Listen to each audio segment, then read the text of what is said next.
जिंदगी की सबसे बड़ी गलती ये है कि इंसान ये मान ले कि जो सब मानते हैं वही सच्चाई है। अगर आप चारों तरफ नजर डालेंगे तो आंकड़े बताते हैं कि ज्यादातर लोग कर्ज में डूबे हैं, उम्मीद खो चुके हैं, थक चुके हैं और अपनी असली ताकत को कभी इस्तेमाल ही नहीं कर पाए। दुख की बात यह है कि लोग घंटों टीवी और सोशल मीडिया पर दूसरों की जिंदगी देखते रहते हैं, लेकिन अपने आने वाले कल के लिए कुछ मिनट भी नहीं निकाल पाते। पैसे की कमी और समय की तंगी की शिकायत तो हर किसी की जुबान पर है, मगर यही लोग अपनी कीमती जिंदगी बर्बाद कर देते हैं। सच ये है कि ये ब्रह्मांड आपकी शिकायतों को नहीं सुनता, ये सिर्फ आपकी ऊर्जा और आपके कर्मों पर ध्यान देता है।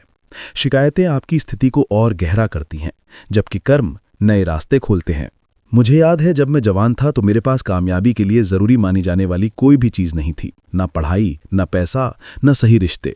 लोग मुझे देखते और कहते कि ये लड़का कभी कुछ नहीं कर पाएगा।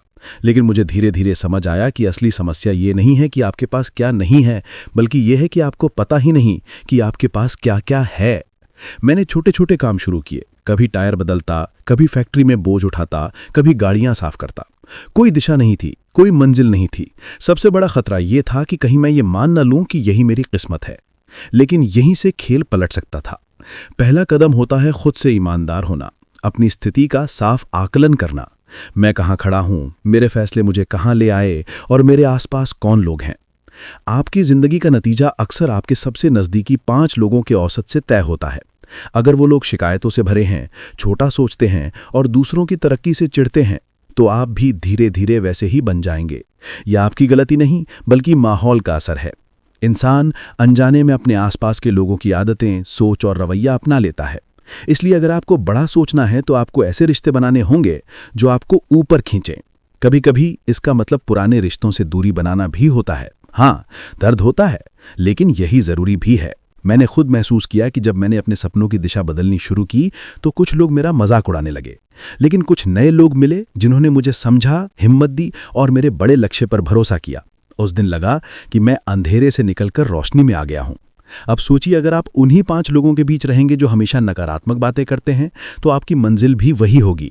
लेकिन अगर आप उन लोगों से जुड़ते हैं जो बड़े सपने देखते हैं, तो धीरे धीरे आपकी सोच भी वैसी ही बन जाएगी। और यहीं से असली सफर शुरू होता है, साफ साफ लक्ष्य तय करना। पर यहीं ज्यादातर लोग हार जाते हैं, क्योंकि उन्हें सुरक्षा चाहिए, उन्हें यकीन चाहिए कि सब ठीक होगा। लेकिन सच ये है कि रास्ता तभी बनता है जब आप निर्णय लेते हैं। मैं फायर ब्रिगेड में नौकरी करता था, तनख्वाह ठीक ठाक थी, पर आगे बढ़ने का कोई रास्ता नहीं था। तभी किसी ने मुझे थिंक एंड ग्रो रिच नाम की किताब दी। वो किताब मेरे लिए अंधेरे में रोशनी जैसी थी। मैंने समझा कि फर्क पैसों में नहीं, बल्कि सोच और लक्ष्य में है। मैंने अपनी पहली उड़ान में कागज पर लिखा $1 मिलियन। ये कोई ख्वाब नहीं था, ये मेरा लक्ष्य था।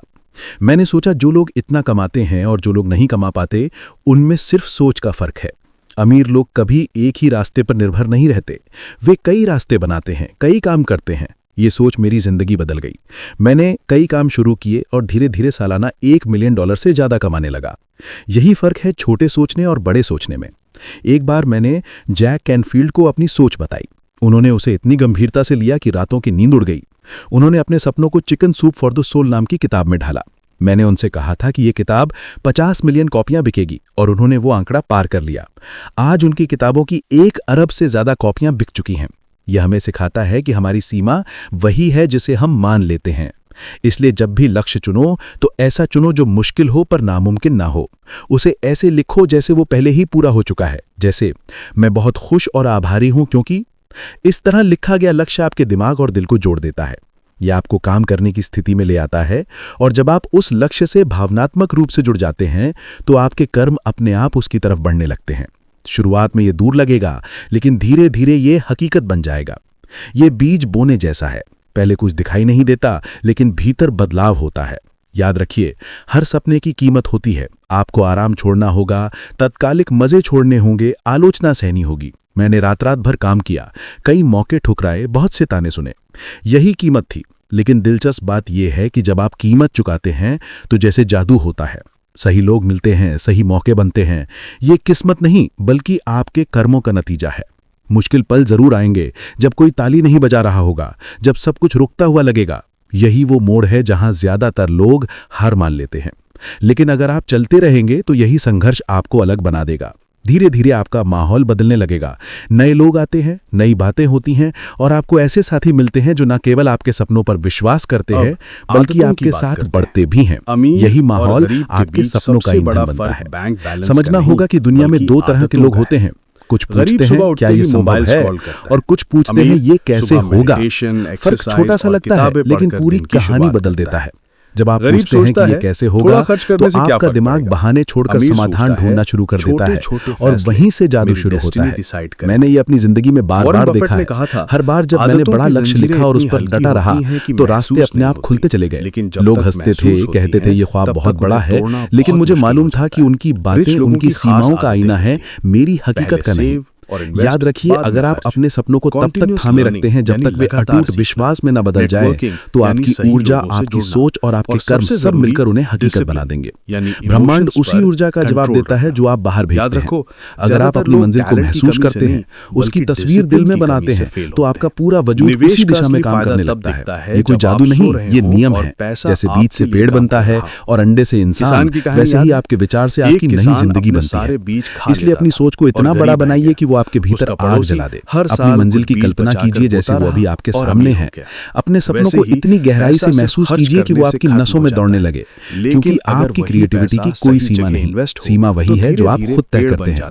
और जब आप ये समझ जाएंगे तो आप ये नहीं पूछेंगे कि क्या हो सकता है, बल्कि ये पूछेंगे कि आगे क्या करना है। और यही पल आपकी जिंदगी को हमेशा के लिए बदल देगा। लॉ ऑफ अट्रैक्शन यही कहता है कि आप जिस पर ध्यान देंगे वही अपनी ओर आकर्षित करेंगे। अगर आप कमी पर फोकस करेंगे तो कमी ही बनी रहेगी, लेकिन अगर आप आभार की भावना में रहकर ये विजुलाइज करेंगे कि पैसा आपके पास सहजता से आता है, समृद्धि आपके लिए सामान्य है, तो धीरे धीरे ये आपकी हकीकत बन जाएगी। विजुलाइजेशन का खेल बेहद आसान है। हर दिन बस 5 मिनट आंखें बंद करके ये कल्पना कीजिए कि आपके पास वित्तीय स्वतंत्रता है, समृद्धि है और आप वही जीवन जी रहे हैं जिसके सपने आपने देखे थे। आपका वचेतन मन उस तस्वीर को वास्तविकता बनाने लगता है। सफलता और समृद्धि केवल पैसे कमाने की कला नहीं, ये एक भावनात्मक और आध्यात्मिक जुड़ाव है। जब आप पैसे के लिए डर और अपराध बोझ छोड़कर सकारात्मक दृष्टिकोण अपनाते हैं तो ब्रह्मांड आपको गुना करके लौटाता है। यही कारण है कि सचमुच अमीर लोग पैसे का सम्मान करते हैं, उसे एक प्रवाह मानते हैं।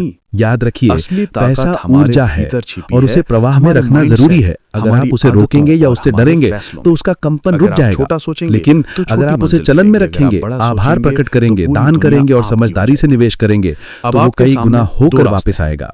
तो दोस्तों, आज से पैसा आपका दुश्मन नहीं बल्कि आपका सबसे अच्छा मित्र है। उसे समझिए, उसकी भाषा सीखिए, उसे अपने लिए काम करने दीजिए, कमी के विचार छोड़िए और समृद्धि को अपनाइए। और अंत में मैं इतना कहूंगा कि पैसे के लिए लालच मत पालो, उसके लिए अपराध बोध मत रखो, बस आभार और विश्वास रखो। ब्रह्मांड हमेशा आपके पक्ष में काम करेगा। आप जितनी स्पष्टता से अपने सपनों की तस्वीर देखोगे, उतनी ही स्पष्टता से पैसा और समृद्धि आपकी जिंदगी में आएंगे। पैसे की भाषा सीखो, समृद्धि की मानसिकता अपनाओ और आभार और विश्वास के साथ आकर्षण के नियम पर जीना शुरू करो।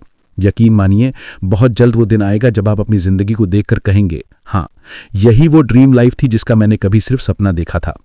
आपके लिए समृद्धि, सफलता और खुशहाली की शुभकामनाएं। अगले वीडियो में मिलते हैं और कमेंट में थैंक यू यूनिवर्स लिखना मत भूलना।